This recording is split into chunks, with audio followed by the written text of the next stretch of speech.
নমস্কার বন্ধুরা, উপন্যাসের পাতায় আপনাদের সকলকে স্বাগত।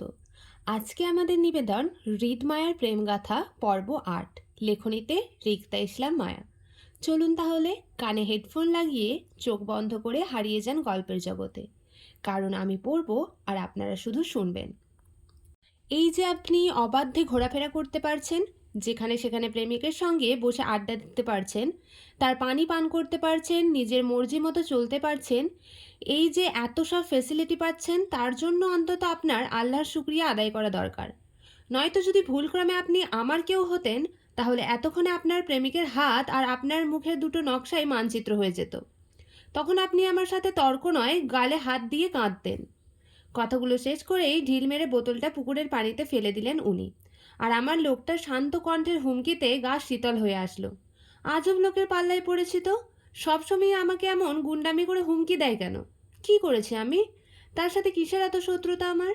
এই নিয়ে চতুর্থবারের মতো দেখা আমাদের, অথচ প্রতিবারই উনি এমন হুমকি ধামকি দিয়ে আমায় অপমান করে আসছে। আজ আমি ওনার বাসায় এসেছি মেহমান হয়ে। আজ অন্তত একটু ভালো ব্যবহার করা যেত আমার সাথে, অথচ তার কোনো পরিবর্তন নেই। আমি জড়ানো গলায় বললাম, হুমকি দিচ্ছেন? হুম, সত্যিটা বলছি। এবার বেশ জড়তা কাজ করলো আমার মাঝে। শীতল হয়ে আসলো আমার ভিতর। কি জন্য লোকটা আমাকে অকারণে অপমানিত করে বেড়ায় তাও জানি না, তবে নেতা সাহেব যে সুবিধার মানুষ না, তার কথাবার্তায় অবগত হয়ে গেলাম। এখন লোকটার সাথে কথা বাড়ানো মানেই নিজের ইজ্জতের আরও এক দফা ফালুদা বানানো। বলা তো যায় না কখন না জানি রেগে তার ফেভারিট ডায়লগ বলে ওঠে, আউট। অন্যের বাড়িতে এসে যদি তার বাড়ির থেকে বেরিয়ে যেতে বলে, এর থেকে অপমান দুনিয়াতে আমার জন্য দ্বিতীয় কিছু হবে না। এজন্য নিজের ইজ্জত বাঁচাতে লোকটার সাথে আর কথা বাড়াতে চাইলাম না। সে যা বলে তাই ঠিক। উনি যদি রিফাত ভাইয়াকে আমার বয়ফ্রেন্ড ভাবে, তাহলে সেটাইও ঠিক। ওনার ভুল ভাঙানোর দরকার নেই, বরং ভালোই ভালোই তার সামনে থেকে কেটে পড়া উচিত মনে করে ভাসা ভাসা চোখটা লোকটার দিকে তাকিয়ে মিহির স্বরে বললাম, আমি বরং যাই, আমার ভাইয়া অপেক্ষা করছে। আমার কথায় তেমন কিছু বলল না লোকটা, বরং কপাল কুঁচকে আমার চোখের দিকে তাকিয়ে রইল। লোকটার হঠাৎ তীক্ষ্ণ দৃষ্টিতে আমি বেশ ইতস্তত বোধ করলাম। এইভাবে আমার চোখের দিকে তাকিয়ে কি দেখছে তাও বুঝতে না পেরে দৃষ্টি নত করলাম আমি। হালকা নড়ে চড়ে এদিক সেদিক দৃষ্টি ঘুরিয়ে বললাম, আমি যাই। তৎক্ষণাৎ লোকটার গম্ভীর কণ্ঠ আসলো আমার কানে, লুক অ্যাট মি। চমকে ওনার দিকে তাকালাম। ওনার কথার মানে বুঝতে না পেরে অবুঝ গলায় বললাম, জি। তোমার চোখের ওইটা কি? ওনার কথায় তৎক্ষণাৎ হাত গেল চোখে। ভাবলাম হয়তো কিছু চোখের ওপর পড়েছে, এর জন্য উনি বলছে চোখে কি। আমি নিজের চোখের উপর আলতো হাত বুলিয়ে জিজ্ঞাসা করলাম, কোনটা? আমার কথায় উনি উত্তর না করে চুপ করে রইল। তবে ওনার তীক্ষ্ণ দৃষ্টি তখনও আমার ডান চোখের ভিতরে। তার তীক্ষ্ণ দৃষ্টি অদ্ভুত ঠেকলো আমার কাছে। আমি লোকটার দৃষ্টির মাঝে আবারও চোখে হাত বুলিয়ে এই প্রশ্ন করলাম, কোনটা? আউট। বেশ চমকে উঠলাম আমি। আউট মানে? এবার আমি কি করেছি? হঠাৎ কি হলো ওনার? অবাক হয়ে বললাম, মানে? I said out of my home. এবার বেশ কিছুটা জোরেই হুঙ্কার ছাড়লো আমার উদ্দেশ্যে। উনার হঠাৎ হুঙ্কার ছাড়া কথায় মুহূর্তে কেঁপে উঠলাম আমি। অপমানের ঘোরে চোখে জল গড়ালো তৎক্ষণাৎ। অতি কষ্ট চেপে রাখার অভিজ্ঞতা নেই আমার, তাই বৃথা চেষ্টা করে দুহাতে মুখ চেপে ধরলাম কান্না থামাতে। কিন্তু ততক্ষণে আমার হিচকি উঠে যায়।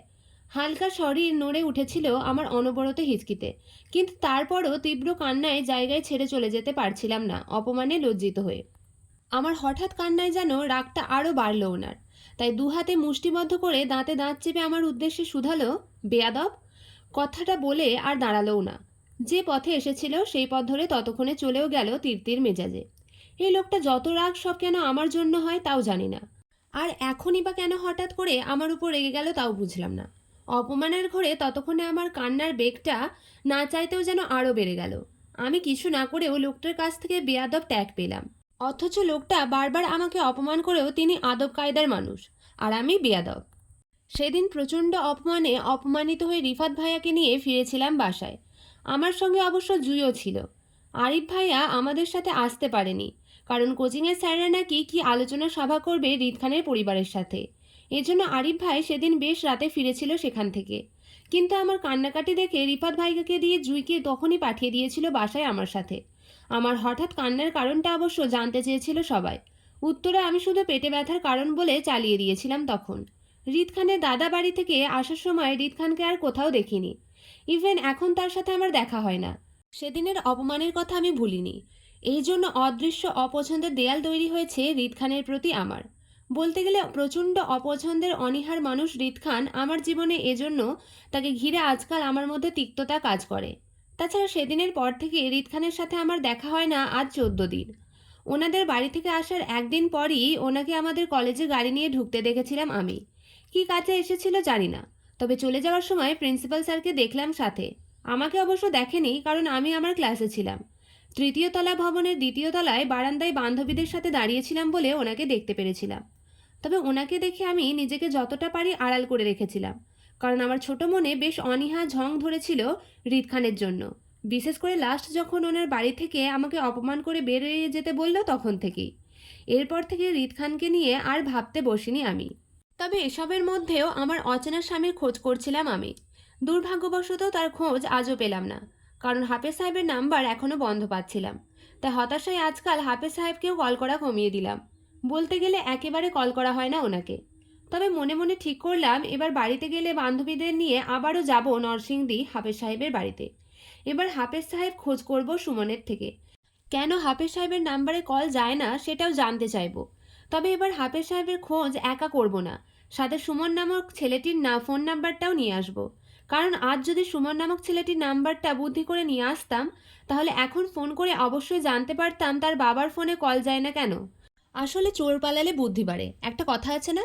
ঠিক তেমনই হয়েছে আমার বিষয়ে। আমরা কেউ বুদ্ধি করে সুমন নামক ছেলেটির নাম্বার নিয়ে নিই। ভাবলাম যেখানে হাফেজ সাহেবের নাম্বার আছে সেখানে অযথা সুমনের নাম্বার দিয়ে কি করব।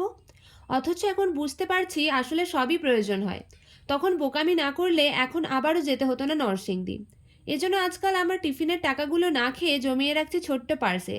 সবার নরসিংদী যাতায়াতের ভাড়া, দুপুরের খাবার বিল সব আমি দিব বলে। যেহেতু আমার প্রয়োজনে সবাই যাবে, সেজন্য বারবার ওদের পকেটের টাকা কেন খরচ করবে আমার জন্য? অবশ্য আমার তাদের খরচ বহন করা উচিত। কেউ তো আর রুজি করে না, তাই না? বিয়ে মানেই আনন্দমহল। একগাদা কাজিনদের নিয়ে হই হুল্লোড় মাতামাতি পরিবেশ। হইচই করে সবাই দল বেঁধে কালার মিলিয়ে শাড়ি পাঞ্জাবি পরার উচ্ছ্বাস। ঘণ্টা লাগিয়ে মন মতো সাজা। নতুন নতুন বেয়াই বেয়ান পাওয়া। দুলাভাইকে নিয়ে ঝম্পেশ আনন্দ করা। উফ, অসংখ্য মুহূর্তগুলো এক্ষুনি আমার চোখে ভাসছে। আর ভাসবে নাই বা কেন?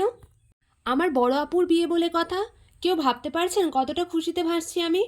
মনের আনন্দে হাওয়ায় ভেসে যাচ্ছি বলে আমার তো এক্ষুনি ক্লাস করতে মন চাচ্ছে না। অমনোযোগী হয়ে পড়ছি। কি এক অবস্থা! আসলে কাল বিকালে আম্মু ফোন করে জানালো আমার বড় আপু মুক্তা ইসলামের বিয়ে। সেজন্য আরিফ ভাইয়া কাল রাতের ট্রেনেই বাড়িতে গেল। কারণ ছেলেপক্ষ নাকি ইতিমধ্যে আপুকে পছন্দ করে গেছে। তাই এখন তাড়াহুড়ো করে সবাই আজকে বিয়ের ডেট ফিক্সড করতে চাচ্ছে। এজন্য মূলত বড় ভাই হিসাবে আরিফ ভাইয়ার বাড়িতে আর্জেন্ট যাওয়া আর কি। আম্মু আরও জানালো সব কিছু ঠিকঠাক থাকলে এই মাসেই আপুর বিয়ের ডেট ফিক্স হবে। ছেলের পরিবার ভালো, ছেলে ভালো, এজন্যে কারো আপত্তি নেই কোনো কিছুতে। বিয়ের কথা শুনে আমি আর জুই তো পারি না, এক্ষুনি উড়ে চলে যাই বাড়িতে। কিন্তু আমার আব্বুর কড়া নিষেধ। পড়ালেখা ছাড়া ক্লাস মিস দিয়ে কোনোভাবেই বাড়িতে যাওয়া যাবে না। যেতে হলে অবশ্যই বিয়ের একদিন আগে যেতে হবে আমাদের। আর হয় নয়তো না। উফ, এত কড়াকড়ি নিষেধাজ্ঞা মানা যায় বলেন? মানুষ আনন্দের মুহূর্তগুলোও কি হিসাব করে পালন করবে? আমি এখন আনন্দ করতে না পারলে বুড়ো বয়সে কি আমার মন চাইবে এসবের জন্য? এই দিনটা আমি আর পাবো? বিষণ্ণমণি আরিফ ভাইয়াকে রাতে বিদায় করলাম আমরা। এদিকে আপুর বিয়ের নিউজ পেয়ে আনন্দে আমি স্বামীর কথাও ভুলে গেলাম। তাকে যে আমার খোঁজার মিশন বাকি সেটাও স্থগিত রাখলাম। আজকাল হাফেজ সাহেবের নাম্বারে তো ভুলেও কল দিই না। মনে মনে ঠিক করলাম আপুর বিয়েটা শেষ হোক, তারপর না হয় নিজের হারিয়ে যাওয়া স্বামীকে পুরো দমে আবারও খুঁজব। এখন থাক। আমার আজও মনে পড়ে সেদিনকার কথাগুলো। আপুর বিয়ের জন্য স্বামীকে খুঁজব না বলে আমার থাক কথার চিন্তাভাবনাটা ছিল আমার জন্য চরম ভুল। এজন্য আমি অনেক পরে জানতে পেরেছিলাম আমার এই থাক কথাটার ভিত্তিতে অনেকেই কতটা হেনস্থা হতে হয়েছিল। অবশ্য এর কুফল হিসাবে আমিও ছাড় পাইনি। কতটা ভুক্তভোগী হয়েছিলাম সে কথা মনে পড়লে আজও আফসোস হয়। আমাকে কত কিছুই না সহ্য করতে হয়েছিল এই ব্যাপারে, সেটা একমাত্র আমিই জানি। উফ, কি এক ঘাড়তারা মানুষ!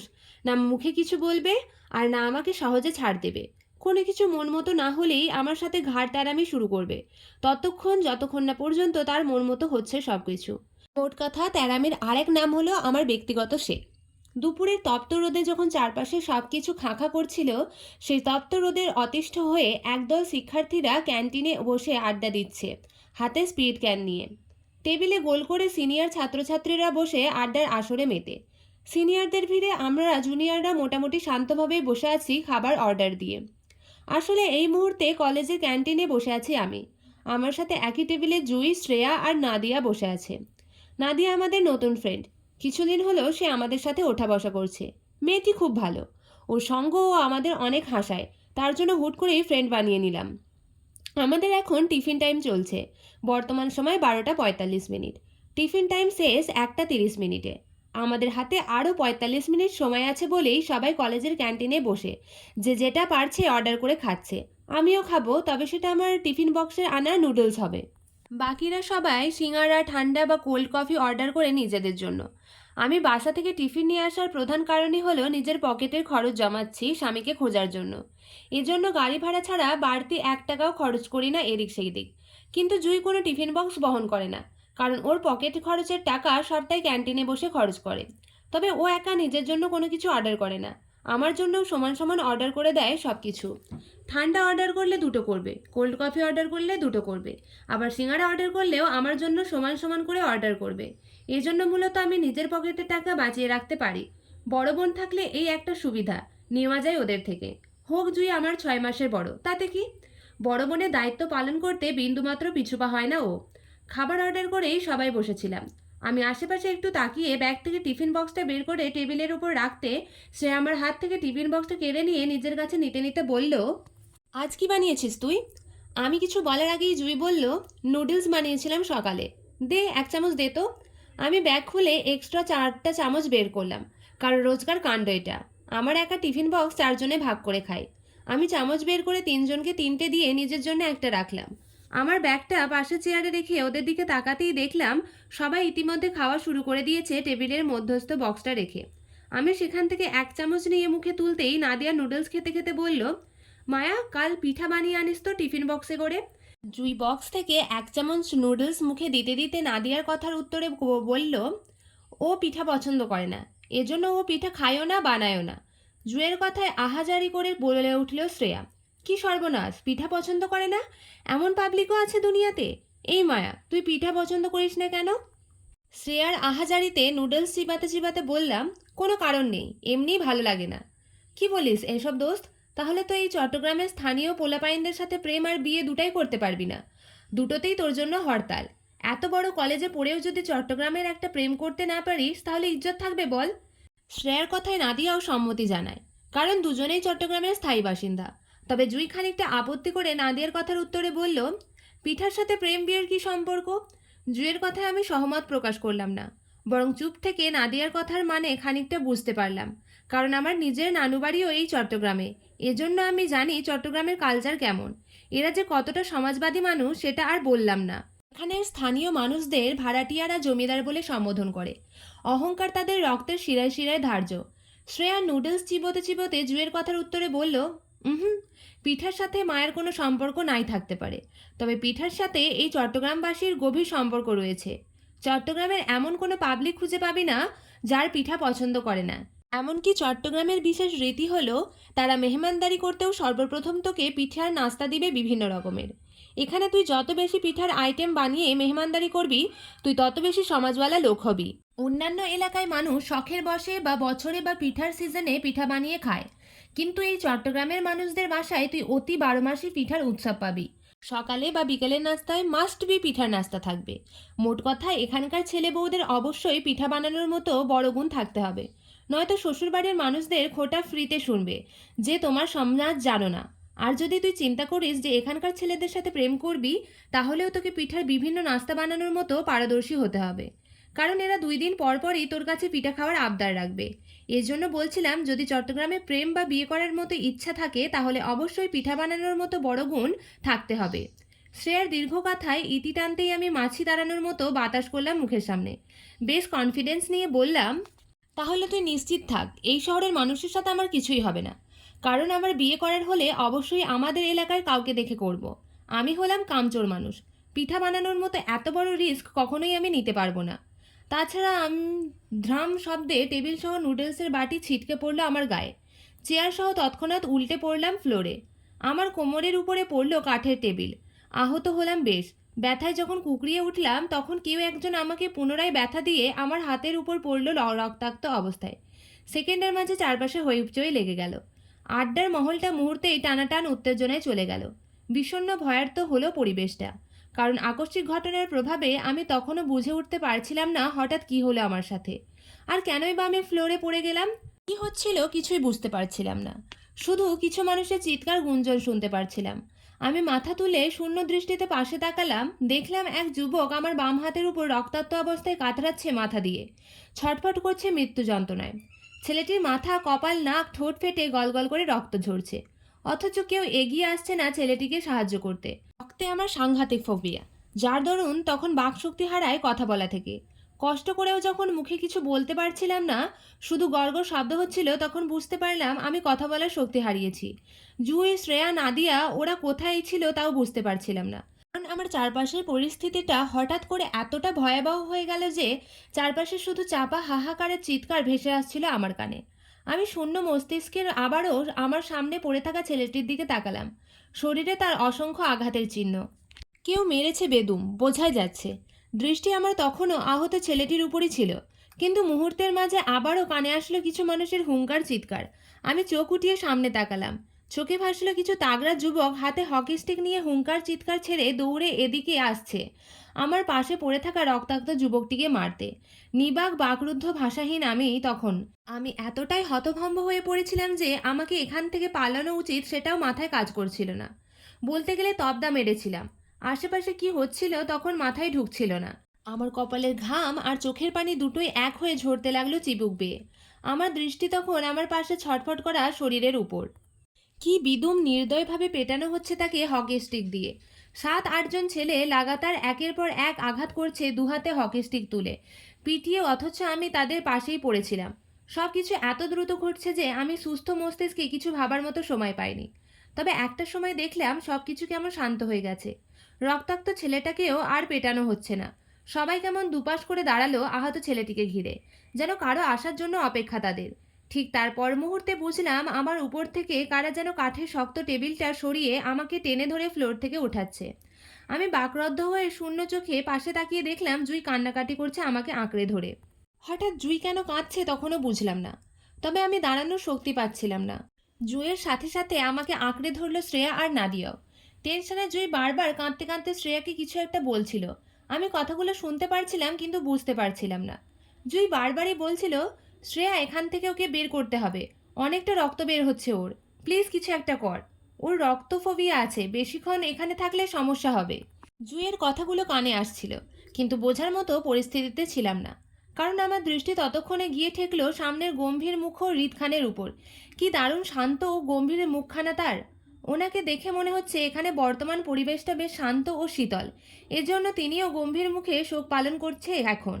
অথচ ওনার বাম হাত থেকে গলগল করে রক্ত ঝরছিল। ধবধবে সাদা পাঞ্জাবিটাতেও রক্তের ছিটাই রঞ্জিত। নিশ্চয়ই মারামারি করতে গিয়ে এই অবস্থা হয়েছে তার, হবারই কথা। আমার সাথে প্রথম দেখার দিনই ওনার দাদা বলেছিল হৃদ খানের মুখ কম, হাত চলে বেশি।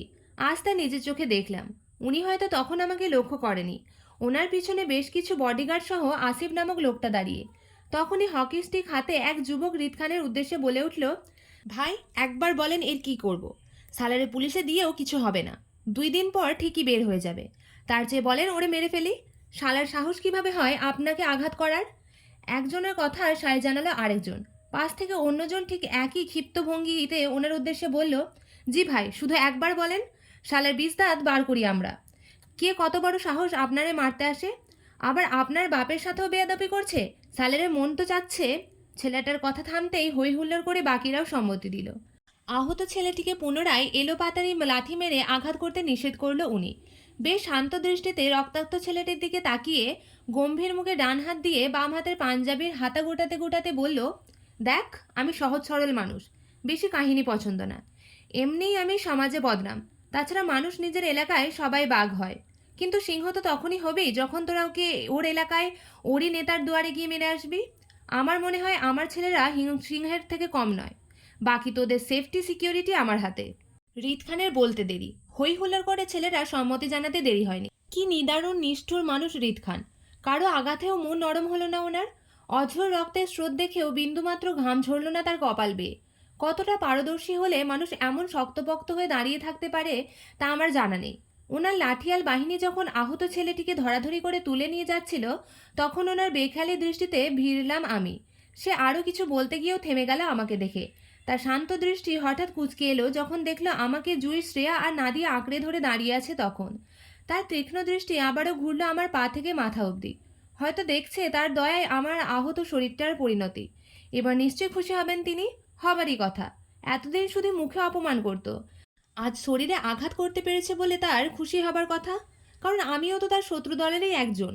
সে তো আমাকে তার শত্রু মনে করে আসছে এতদিন। আর শত্রুর আঘাতে মানুষ খুশিই হয়, তাই সেও হচ্ছে। এই নিয়ে পঞ্চমবারের মতো তার সাথে আমার দেখা। প্রতিবারের চেয়ে এবার পরিস্থিতিটা ভিন্ন। এবার অপমানের সাথে সাথে তার হিংস্রত্বের শিকার হয়েছে আমি সমানভাবে। আমার সারা শরীরে নুডলসের মাখো মাখো। সাদা কলেজ ড্রেসটা রক্ত আর নুডলসের তৈল মাখো মাখো। জুই কেঁদে কেঁদে আমার শরীর থেকে নুডলস ফেলছে আর বারবার কিছু একটা বলছে আমার উদ্দেশ্যে। আমি সঠিক বুঝতে পারছি না, কারণ আমার নিশ্চল দৃষ্টি তখন হৃদ খানের তীক্ষ্ণ দৃষ্টির উপর। উনি আমার চেহারায় এত কী দেখছে বুঝলাম না। তবে জুই হঠাৎ করে আমার কপালে কিছু একটা চেপে ধরতেই তীব্র ব্যথা অনুভব করলাম আমি সেখানে। ধ্যান ভাঙল আমার, মস্তিষ্ক সচল হলো। কপালে আলতো হাত বুলিয়ে হাতটা চোখের সামনে ধরতেই বুঝলাম আমার কপাল কেটে যাওয়াতে এমন বিলাপ করে কাঁদছে জুই। কিন্তু হঠাৎ করে আমার কপালটা কাটলো কিভাবে? ভাসা ভাসা চোখে নিচে তাকিয়ে দেখলাম আমার হাতের কাটা চামচটাতে রক্ত লেগে ফ্লোরে পড়ে আছে। বুঝতে পারলাম তখন উল্টো পড়ে যাওয়াতে সেইটা দিয়েই হয়তো কপাল কেটেছে আমার। এত সব রক্তাক্ত কাহিনী দেখে এতক্ষণ ঠিক থাকলেও এবার নিজের রক্ত ঝরা দেখে শরীর ছেড়ে দিলাম।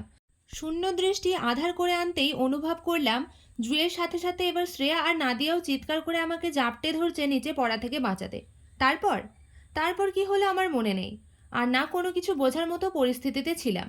শুধু জ্ঞান হারাতে হারাতে দেখেছিলাম হৃদ খানের অনল দৃষ্টি আমার উপর। ধন্যবাদ আমার সকল দর্শক বন্ধুদের। আজকের পর্ব এতটাই। গল্পটি শুনতে যদি আপনাদের ভালো লাগে তাহলে ভিডিওটিকে একটি লাইক করে চ্যানেলটিকে সাবস্ক্রাইব করে দেবেন।